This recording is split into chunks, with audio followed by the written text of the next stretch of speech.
Première spécialité, chapitre 6, dernière capsule, on explique les propriétés lavantes d'un savon. Alors une molécule de savon, c'est assez complexe, c'est une molécule constituée de nombreux atomes. Tout d'abord, un enchaînement d'atomes de carbone reliés les uns aux autres par des liaisons covalentes non polarisées. Donc c'est une partie qui ne pourra pas interagir avec l'eau, c'est une partie qu'on qualifiera d'hydrophobe ou encore de lipophile. Une espèce lipophile, c'est une espèce qui est soluble dans les graisses. Donc les graisses, ce sont des molécules apolaires dans lesquelles il n'y a pas de charge partielle positive ou négative. Et ces espèces lipophiles, le plus souvent donc apolaires, comme cette longue chaîne carbonée, elles sont hydrophobes, c'est-à-dire elles sont insolubles dans l'eau.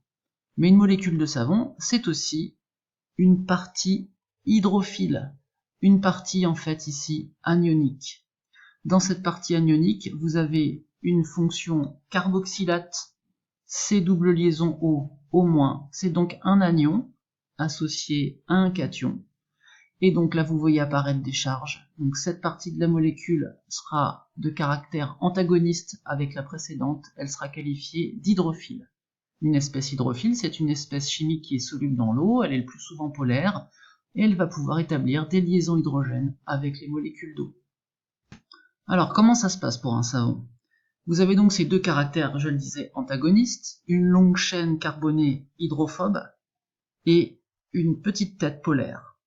Le savon sera alors qualifié d'espèce amphiphile. Une espèce amphiphile comporte une partie hydrophile. Dans le cas des savons et de la grande famille des tensioactifs, c'est ici la fonction carboxylate, la tête anionique, et une partie lipophile ou hydrophobe, ici, c'est cette longue chaîne carbonée qu'on pourra modéliser par une tige noire, alors que la tête polaire hydrophile sera caractérisée par une petite sphère rouge. Alors quand vous mettez du savon dans l'eau, comme la molécule a les deux propriétés à la fois, une partie qui va pouvoir se mélanger dans l'eau et l'autre qui ne peut pas, ces molécules vont s'organiser dans une structure complexe qu'on va appeler une micelle. Alors qu'est-ce que c'est qu'une micelle? Eh bien c'est une sorte de bulle, une sorte de sphère, où les têtes polaires, ici les petites boules violettes, vont s'orienter vers les molécules d'eau. Donc les molécules d'eau ici elles ne sont pas représentées, il faut imaginer qu'il y en a partout autour. Et les longues tiges apolaires, hydrophobes ou lipophiles vont se croiser, s'orienter les unes vers les autres, se mélanger pour s'isoler des molécules d'eau. Les molécules d'eau restent à l'extérieur de ces micelles et vous avez ces structures micellaires bien particulières, caractéristiques d'une eau savonneuse. Sur votre cours, vous reconnaissez la structure d'une micelle avec à l'extérieur de l'eau, orienté vers l'eau les têtes hydrophiles, donc les ions carboxylates de chaque molécule de savon, à l'intérieur, prisonnière ici de la micelle, les longues chaînes lipophiles ou hydrophobes, et éventuellement des gouttes d'huile, des substances graisseuses, des taches, qui vont pouvoir être prisonnières de ces micelles.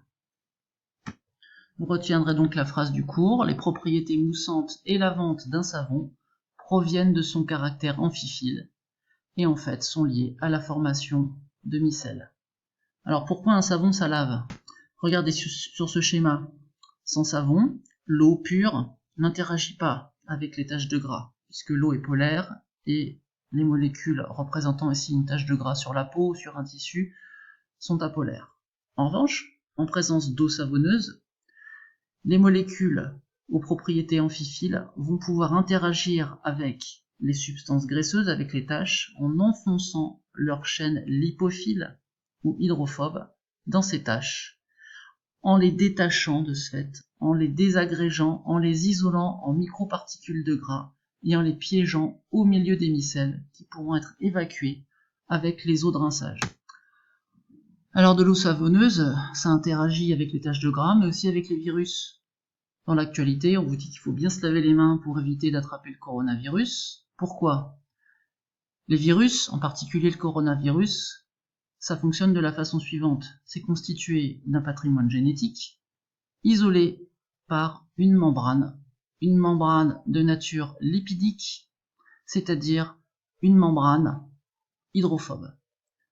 En présence de molécules de savon et d'eau savonneuse avec la tête hydrophile et la longue chaîne hydrophobe, une interaction va pouvoir avoir lieu entre les parties lipophiles ici des molécules de savon et la membrane lipidique du virus. Cette dernière est alors désorganisée, déstructurée, et le patrimoine génétique n'est plus protégé. Le virus va alors être isolé en différentes petites parties, en différents déchets organiques, prisonniers des micelles, qui vont être évacués par les eaux de rinçage si vous faites bien mousser le savon sur vos mains. Ainsi, le virus ne sera plus contagieux puisque la membrane du virus aura été déstructurée par l'action lavante des molécules de savon. Alors il faut savoir que les savons, ils font partie d'une grande famille que j'ai baptisée tout à l'heure la famille des molécules tensioactives ou des tensioactifs. Et en fait, des tensioactifs, ce sont des molécules qui ont toutes des propriétés amphiphiles. Je vous rappelle, amphiphile, ça veut dire un caractère polaire d'un côté et apolaire ou hydrophobe de l'autre. Les tensioactifs, on les trouve par exemple en cuisine quand on fait de la mayonnaise, dans les cosmétiques, dans les loisirs aussi pour faire des bulles de savon, pour faire de la mousse. Par exemple, dans le cas de la mayonnaise, il s'agit de la lécithine, une molécule qui est constituée dans le jaune d'œuf, qui joue le rôle de tensioactif et qui va permettre en fait de stabiliser des micro-gouttelettes d'huile qui vont être prisonnières des micelles avec l'eau qu'on va trouver dans le reste de l'œuf. Vous avez ainsi une suspension de micro-gouttelettes d'huile dans l'eau, stabilisée par ces molécules de tensioactifs. Vous avez obtenu ici de la mayonnaise.